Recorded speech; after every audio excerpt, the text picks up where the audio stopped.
Hello friends, yesterday we were talking about the first chapter of botany of 12th class. कल हम 12वीं कक्षा का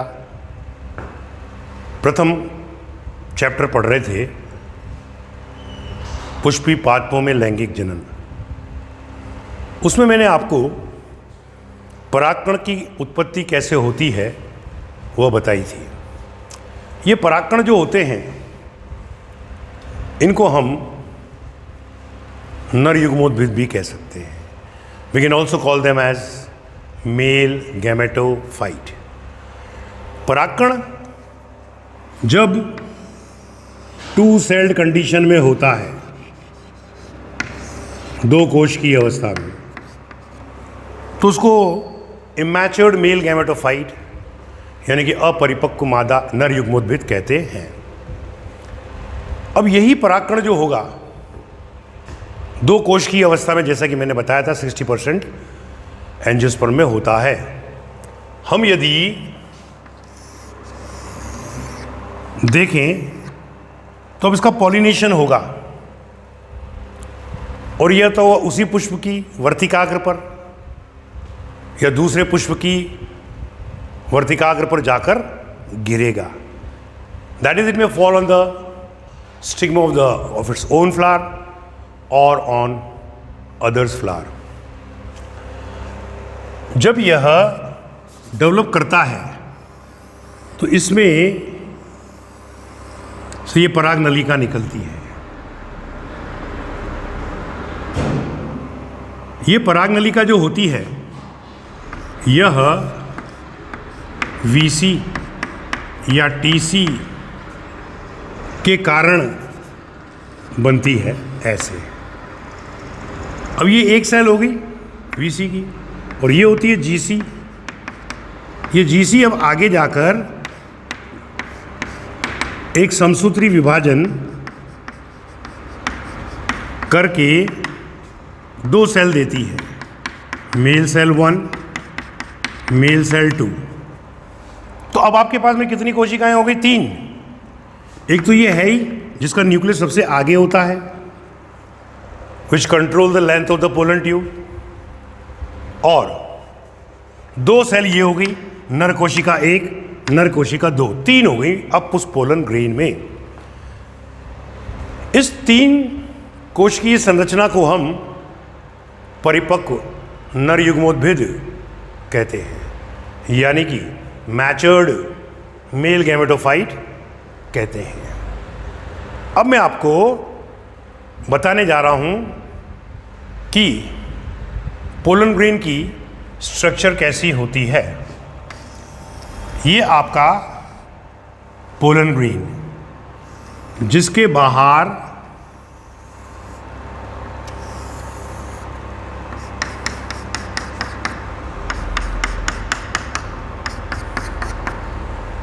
की परत को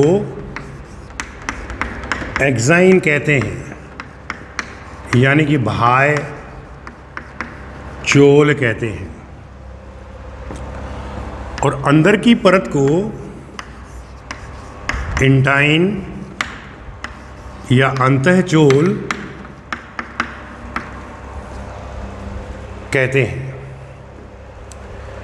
एक्साइन और इंटाइन दो परत होती है और इन्हीं के ऊपर वो स्पोरोपोलिनिन वगैरह जो है निक्षेपित होता है। इसमें 3 जोन होते हैं, 1, 2, 3, जहां से कि पराग नलिका निकल सकती है। तो इस अवस्था को, जिसमें 3 जनन छिद्र जर्मपोर होते हैं, इस अवस्था को ट्राइकॉल्पेट कंडीशन भी कहते हैं। ये न्यूक्लियस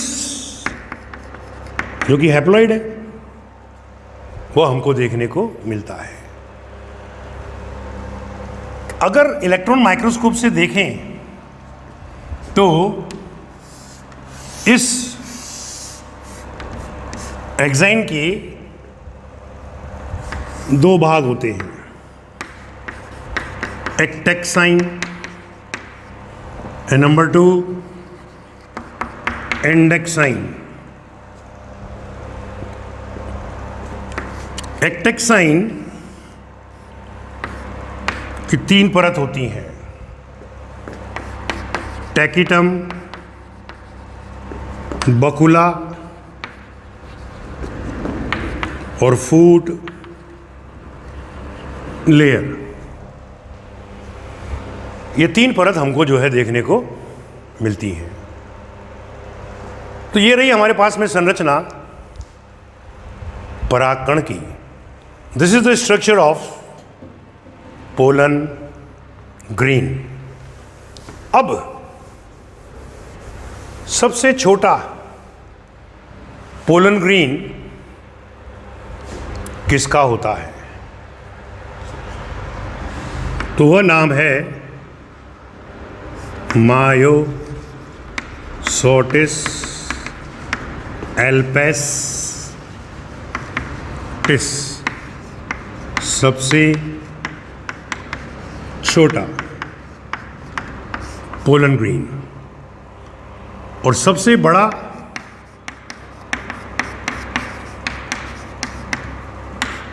पोलन ग्रीन जो होता है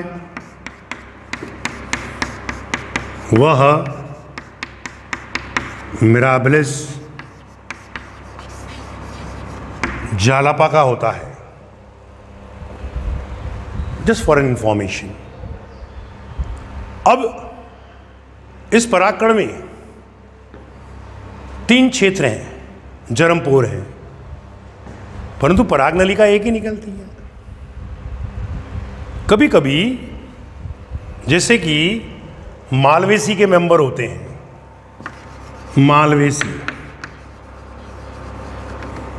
उनके अंदर एक से अधिक परागनलिका देखी जा सकती है, जिसे हम लोग बहुनाली अवस्था कहते हैं, पॉलीसाइफनस कंडीशन कहते हैं।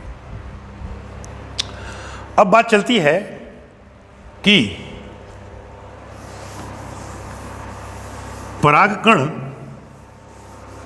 के बाद हम देखें तो we will discuss about the female sex organ. Female sex organ यानी कि मादा जननांग के बारे में बात करेंगे। पुष्पी पादपों में मादा जननांग ये रहा, जिसे हम लोग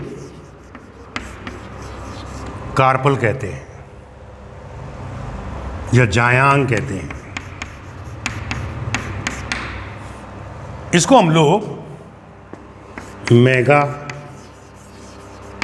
स्पोरोफिल या गुरु बीजाणु पर्ण कहते हैं। और इसके 3 भाग होते हैं, स्टिग्मा,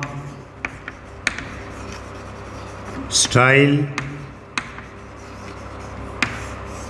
ओवरी।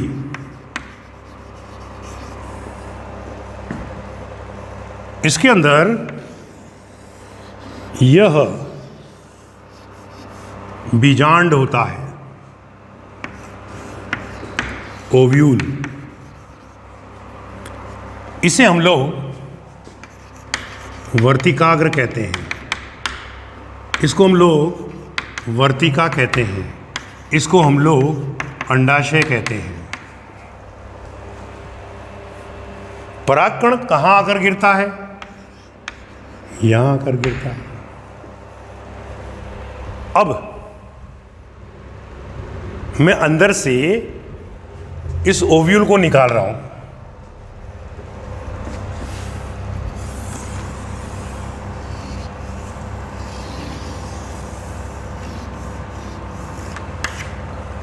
ये ओव्यूल रहा। ओव्यूल को बीजांड कहते हैं। क्वेश्चन एक बार बना था कि बीजांड किसे कहते हैं, एनसीईआरटी में से बना था, बड़ा छुपा हुआ क्वेश्चन था। इसके अंदर ये जो टिश्यू भरा हुआ है ऊतक, इसको हम लोग वैसे तो बीजांड काय कहते हैं, और इसी के अंदर गुरु बीजाणु बनेगा, यानी कि यह मेगास्पोर बनाकर देगा। तो इसको अपन मेगास्पोरेंजिया भी कह सकते हैं।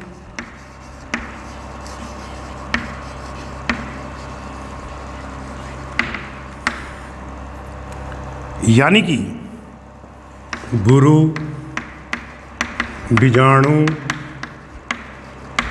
धानी भी कह सकते हैं। ये गुरु बीजाणु धानी के चारों ओर ये अध्यावरण, यानी कि इंटेग्यूमेंट है। तो अब ये पूरा ओव्यूल या बीजांड क्या हो गया, इंटेग्यूमेंटेड मेगास्पोरेंजिया। ये क्वेश्चन बना था कि भाई बीजांड क्या है, तो आंसर होता है इंटेग्यूमेंटेड मेगास्पोरेंजिया, यानी कि अध्यावरित गुरु बीजाणु धानी को कहते हैं।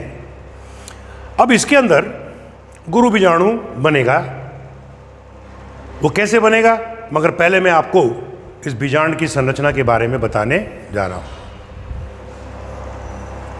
ये डिप्लॉइड है, एवरीथिंग इज डिप्लॉइड। एक सेल लेंगे अपन बाद में जो बड़ी हो जाएगी, चलो लेते हैं। माना कि यह गुरु बीजाणु बनाने जा रहा है, तो मेरे पास में यह बीजांड हो गया। इसके अंदर ये वाला ऊतक हमने लिया, इसकी एक सेल को हमने पकड़ा, तो इसको क्या बोलेंगे, गुरु बीजाणु मात्र कोशिका, यानी कि मेगास्पोर मदर सेल, जो कैसी है 2n। अब इसके अंदर एक मियोसिस हुआ,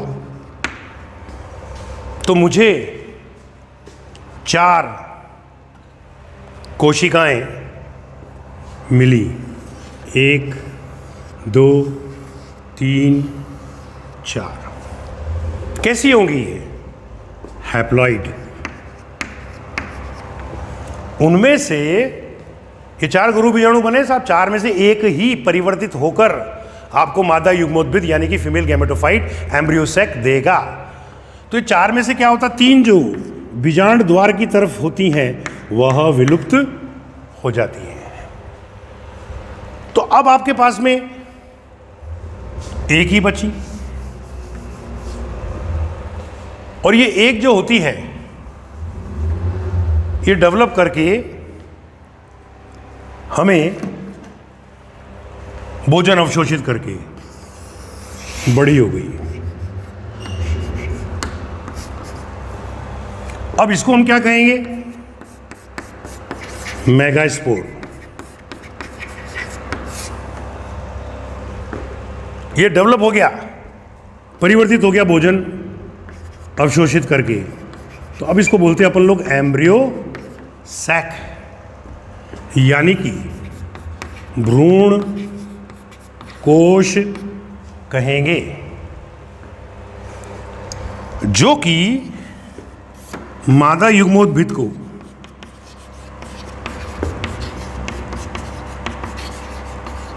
निरूपित करेगा, यानी कि फीमेल गैमेटोफाइट को निरूपित करेगा। इसके अंदर जो ये न्यूक्लियस होता है,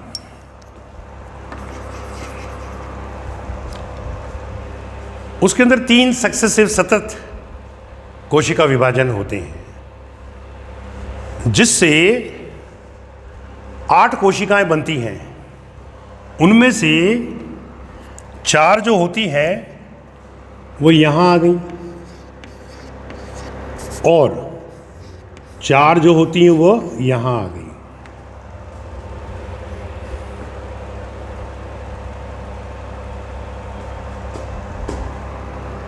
एक कोशिका केंद्र की तरफ आती है ध्रुव से, पोल से, और एक इधर से आती है। आगे अब क्या होगा? इन कोशिकाओं को हम डेफिनेट न्यूक्लियस भी कहते हैं, पोलर न्यूक्लियस भी कहते हैं। ये हो गए तुम्हारी ध्रुवीय केंद्रक, जिनके चारों तरफ सेल वॉल नहीं होती है, परंतु ये 3 और ये 3 जो होती हैं, इनमें कोशिका भित्ति सेल वॉल पाई जाती है। इन तीनों के ग्रुप को एंटीपोडल या प्रतिमुखी कोशिकाएं कहते हैं। और 2 ये हो गए तुम्हारे पास में, डेफिनेट न्यूक्लियस या पोलर। तो 8 में से 6 के चारों ओर कोशिका भित्ति है, मगर 2 के चारों ओर नहीं है। ये 2 जो होती हैं, इनको सहाय कोशिका कहते हैं, और एक जो होती है उसको अंड कोशिका कहते हैं। तो ये जो हरे रंग का गोल मैंने बनाया, ये पूरा का पूरा भ्रूणकोश को निरूपित कर रहा है, जिसमें कि 8 कोशिकाएं हैं। 3 + 2 + 3, यानी कि टोटल 8 सेल्स आर देयर। अभी जब ये 8 सेल्ड और 8 न्यूक्लिएटेड होता है, 1 2 3 5 6 7 8, तो ये अपरिपक्व मादा युग्मोद्भिद को रिप्रेजेंट करता है। लेकिन बाद में ये 7 सेल्ड और 8 न्यूक्लिएटेड हो जाएगा, तो उस समय यह परिपक्व मादा युग्मोद्भिद को निरूपित करता है। अब चले हम आगे।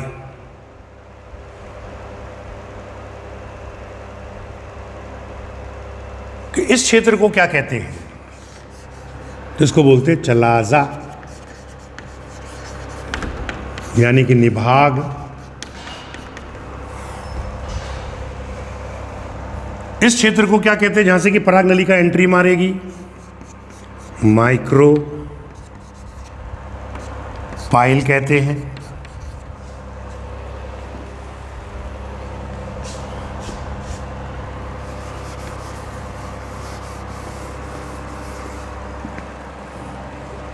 और ये 2 अध्यावरण हैं। बाहर वाले को टेस्टा कहते हैं, अंदर वाले को टैगमेन कहते हैं। तो इट इज योर बाइटैगमिक। ये जो भाग है डंडा, व्रंत, बीजांड व्रंत जिसे कहते हैं, it is called as funiculus. इस तरफ कोशिकाओं का समूह होता है जिसे ऑब्ट्यूरेटर कहते हैं।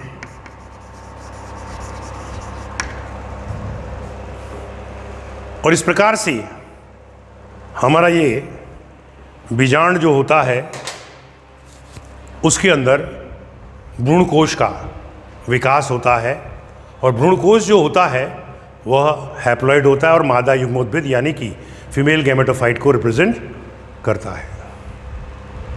खत्म। अब बीजांडों के प्रकार की बात करेंगे हम लोग कि बीजांड जो होते हैं वो कितने प्रकार के होते हैं। उसके लिए दो बेसिस है। देखिए, एक तो होता है इस अध्यावरण के आधार पर।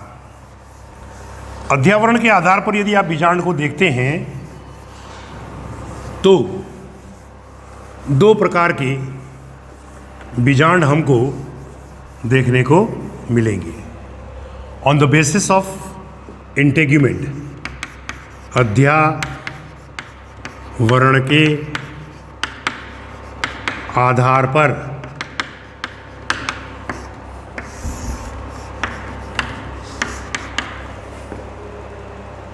एटैगमिक, another one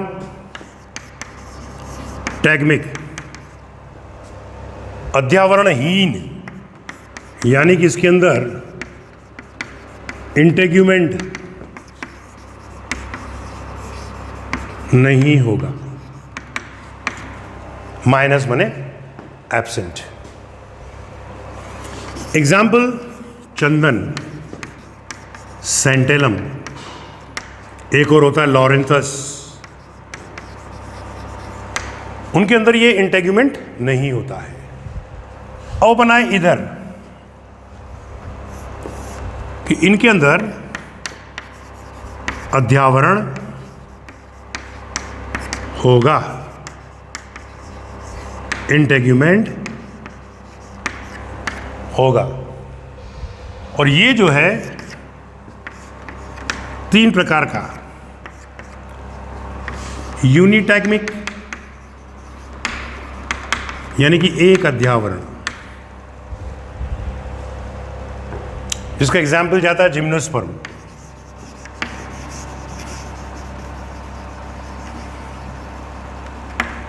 बाइटैगमिक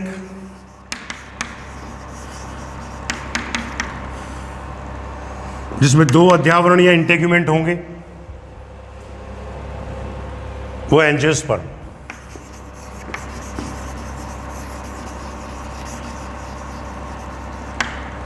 नंबर 3 ट्राइटैगमिक, जिसके अंदर इंटेग्यूमेंट की संख्या होगी 3। प्याजी, एग्जाम्पल प्याजी। उसमें आपको 3 इंटेग्यूमेंट देखने को मिलेंगे। अब मैं आपको चलाजा, माइक्रोपाइल और बीजांड व्रंथ दैट इज फ्यूनिकुलस की पोजीशन के आधार पर अलग अलग प्रकार के बीजांड बताने जा रहा हूं। नंबर 1, सबसे पहले जो बीजांड पैदा हुआ वो कौन सा हुआ? तो आंसर हुआ ऑर्थ्रोट्रोपस। ऑर्थ्रोट्रोपस का बोलते हैं अपन लोग हिंदी में ऋजु बीजांड। इसमें एक इंटेग्यूमेंट होता है। शक्ल कैसी होती है इसकी? ऐसी। एग्जाम्पल क्या हो गया इसका? जिम्नोस्पर्म।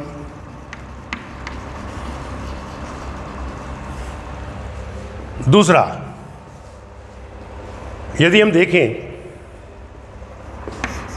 तो वह कहलाता है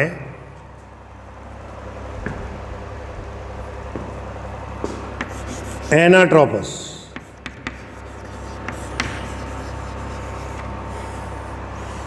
जिसे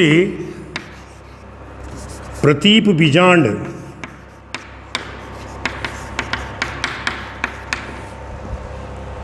कहते हैं।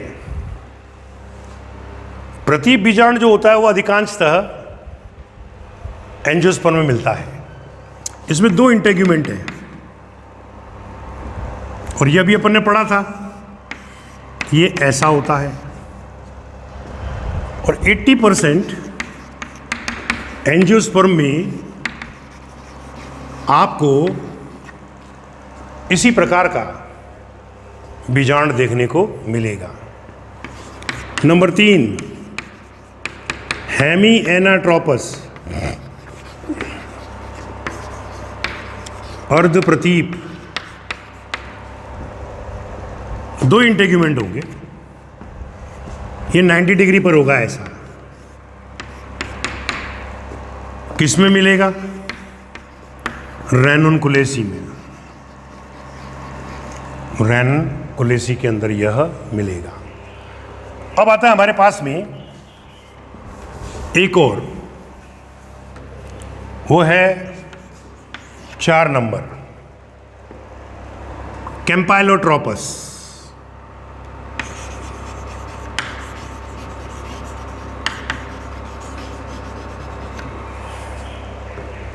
वक्राकार।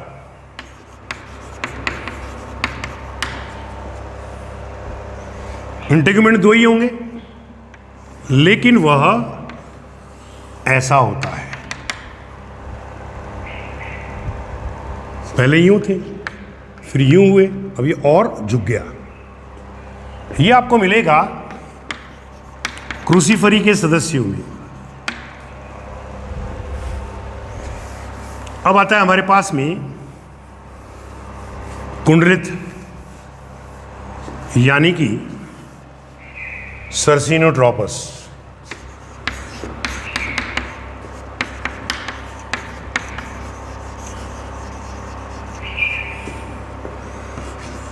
कुंडलित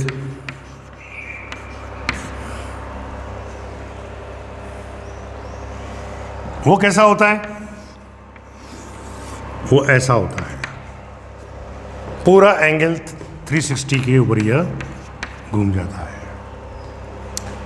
U4BC के मेंबर के अंदर मिलेगा।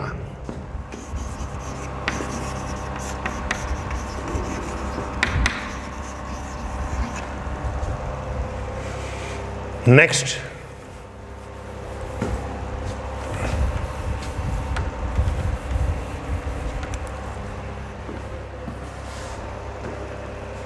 बात करते हैं हम एम्फीट्रोपस।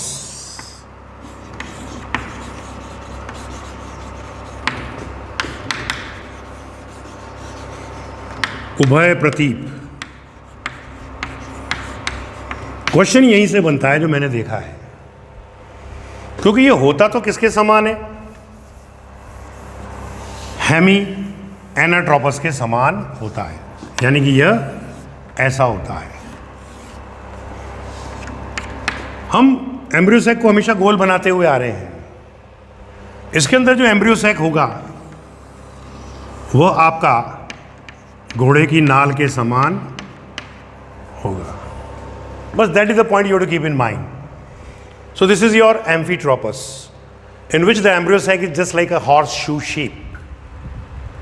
Mirabilis there, lemina is there. Example, mirabilis. Number 2, lemina. बहुत है इतना। NCERT में बहुत कम दे रखा है, हमने आवश्यकता से अधिक इसका अध्ययन किया है। अब ये बात चलेगी कि आपका जो ओव्यूल है उसमें मेगास्पोर जो है, यानी कि गुरु बीजाणु, वह किस प्रकार से परिवर्तित होता है?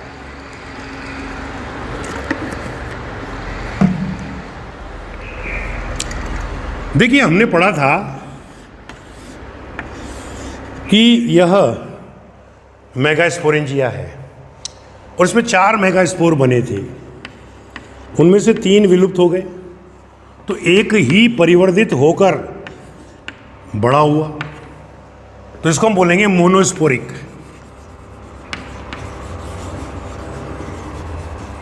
और सबसे पहले इसका अध्ययन पॉलीगोनम में किया गया था।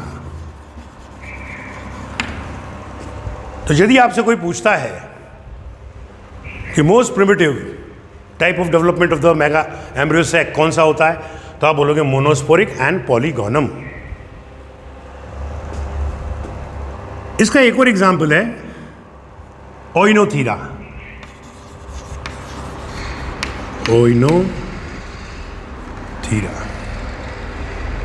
अब आता है बाइस्पोरिक। बाइस्पोरिक में क्या होगा कि जो 4 बने थे उनमें से केवल 2 ही विलुप्त होंगे, और 2 जो है वह एक एम्ब्रियो सैक को डेवलप करके देंगे। इसका एग्जाम्पल होता है एलियम एंड एंडीमियोन। अब आता है हमारे पास में टेट्रास्पोरिक। टेट्रास्पोरिक में क्या होगा, जो 4 पैदा हुए थे वो चारों के चारों ही मिलकर एम्ब्रियो सैक देंगे। इसका एग्जाम्पल तो इसको क्या बोलेंगे, ये तो हो गया तुम्हारा कौन सा, बाइस्पोरिक। 4 के 4 ने दिया तो क्या कहलाया, टेट्रास्पोरिक। इसका एग्जाम्पल हो गया तुम्हारे पास में एडोक्सा, प्लम्बेगो, फ्रिटिलेरिया,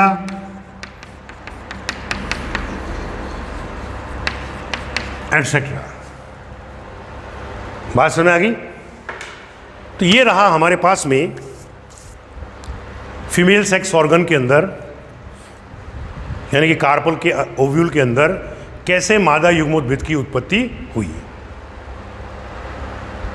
नेक्स्ट लेक्चर में हम लोग बात करेंगे कि वो परागकण जो परागकोश में उपस्थित है, अब उसका होगा क्या, पॉलिनेशन, यानी कि परागण होगा।